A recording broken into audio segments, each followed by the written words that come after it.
To begin your street art project, you're going to need a pair of gloves and a mask. You're also going to need your piece of canvas board, and you are going to choose a few colors to do your gradient onto the canvas. Start by covering the entire canvas with your first color, then you need to wait for it to dry. Once it's dry, you're going to take your second color, start with an opaque coverage at the bottom, gradually tilting your can to soften up the color so that it gradually fades into your first color. Do this for however many colors you want to have in your gradient. Next, you're going to take your Xerox copy, your dry canvas board, and some medium matte with a piece of newspaper, and you're going to cover the ink side of your Xerox copy. You also need to cut out the negative space around the Xerox copy. Put some of the matte medium onto the canvas board where you're going to be applying your Xerox copy transfer. The next step is you want to place the photo copy with the ink side down. Notice that it does transfer it in the reverse. So if you do not want it to be reversed, when you transfer it, you need to make sure that you reverse the picture before it's printed onto the Xerox copy. I'm using a piece of matte board to smooth out the matte medium to make sure that we get good transfer. The next step is to cut out your stencils. You're going to need your picture that you'll be making a stencil of, piece of carbon paper, and at least 2 pieces of cardstock. You'll also need a piece of matte board to do your cutting on and an X-Acto knife. What you want to do is look at your picture that you're going to make a stencil and figure out how you can simplify that into 2 layers or no more than 3. One of your stencils will have all of the details cut out of it. One of your stencils will be the entire shape of the object.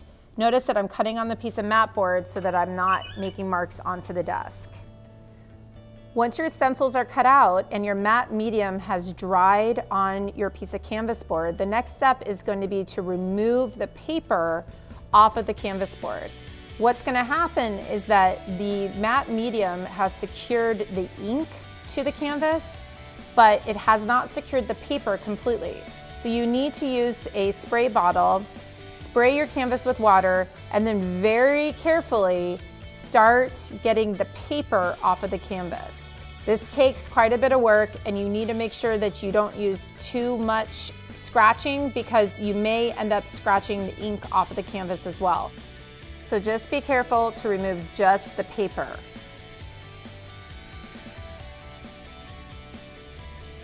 The last step will be to spray paint your stencils onto the canvas board. You'll need your spray paint colors, your stencil cutouts, also your digital sketch, and your piece of canvas board. I'm starting with my largest stencil first, the stencil that I cut out in the entire shape of the butterfly. When I put the canvas or the stencil onto the canvas, I want to make sure that I'm trying to hold the stencil down the best that I can onto my piece of canvas board. And then I'm going to just lightly spritz over top of the stencil with my spray paint so that I get a nice even coat of the spray paint onto the canvas. Be sure to try and dry your canvas board in between each of your stencils so that you don't end up smearing the paint. If you do smear the paint, you may just have to go back with your stencil and touch it up before you move on to your detailed stencil.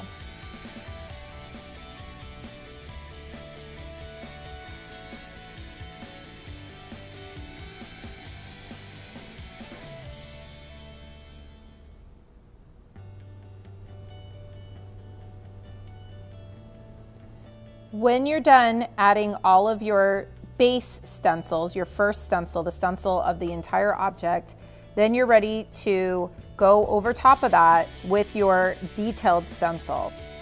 You're going to follow the same process, holding it over top as tight as you can, and then just lightly spritzing the paint so that you get even coverage.